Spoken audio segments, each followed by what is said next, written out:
Hi friends, எப்படி இருக்கீங்க? இன்னைக்கு இட்லி சாம்பார் சோம்பு பொடி வச்சு எப்படி செய்யறதுன்னு பார்க்க போகிறோம். இட்லி சாம்பார் செய்ய தேவையான பொருட்கள்: கட் பண்ண சிறிய வெங்காயம் ஒரு 10, தக்காளி 3, 4 பச்சை மிளகாய், சிறிது கருவேப்பிலை, 2 உருளைக்கிழங்கு, 5 டேபிள் ஸ்பூன் சமையல் எண்ணெய், 300 கிராம் துவரம்பருப்பு, சிறிய எலுமிச்சம்பழ அளவு புளி ஊற வைத்தது,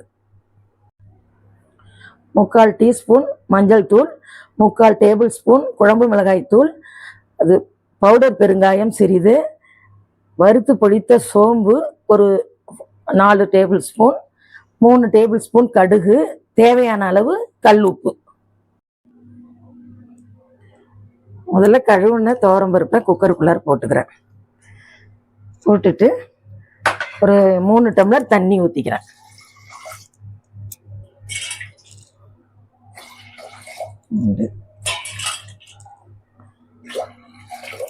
3 டம்ளர் தண்ணி ஊற்றி கொஞ்சமாக மஞ்சப்பொடி, கொஞ்சமாக போதும்.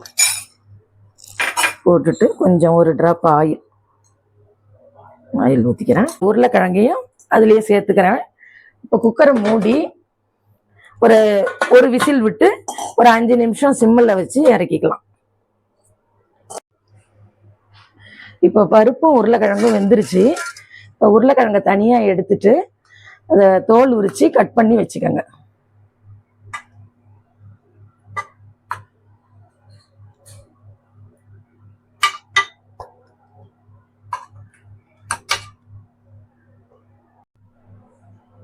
இப்போ இந்த வெந்த பருப்பை நல்லா மசிச்சு வச்சுக்கிறேன். வாணல்ல எண்ணெய் ஊற்றி பற்ற வச்சுக்கலாம்.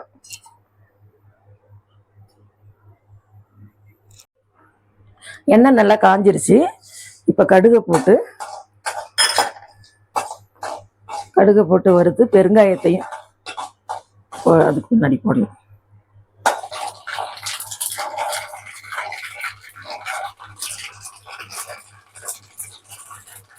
கடுகு வறுபட்டுருச்சு. வெங்காயம், பச்சை மிளகாய், கருவேப்பிலை, தக்காளி எல்லாத்தையும் போட்டு நல்லா வதக்கிக்கணும்.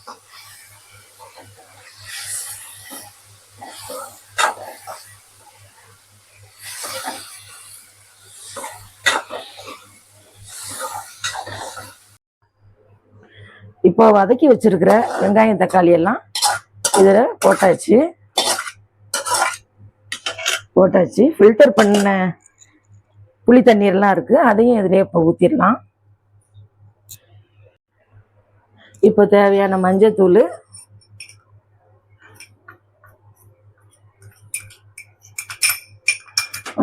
குழம்பு மிளகாத்தூள்,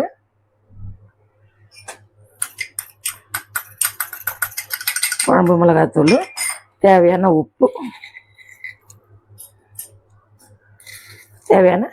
உப்பு போட்டு தண்ணியும் ஊற்றிக்கிறோம். குழம்பு கொதிக்கிறதுக்கு தேவையான தண்ணியை இதில் ஊற்றிக்கிறோம்.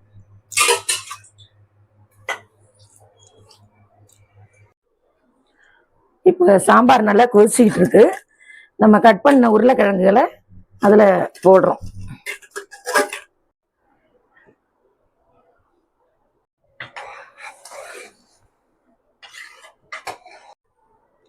இப்போ சாம்பார் நல்லா நம்ம பதத்துக்கு வந்துருச்சு. இப்போ கடைசியாக அந்த சோம்பு பொடியை போட்டு ஒரு கொதி வந்தோடனே நம்ம ஆஃப் பண்ணிட வேண்டியதான். இப்போ இட்லி சாம்பார் ரெடி ஆயிடுச்சு. இதில் சோம்பு வறுத்து பொடி பண்ணி போடுறதுனால இன்னும் கொஞ்சம் சுவை கூடுதலாக இருக்கும். இதை நீங்களும் செஞ்சு பாருங்கள். பிடிச்சிருந்தா லைக் பண்ணுங்கள், ஷேர் பண்ணுங்கள், சப்ஸ்கிரைப் பண்ணுங்கள். தேங்க்ஸ் ஃபார் வாட்சிங்.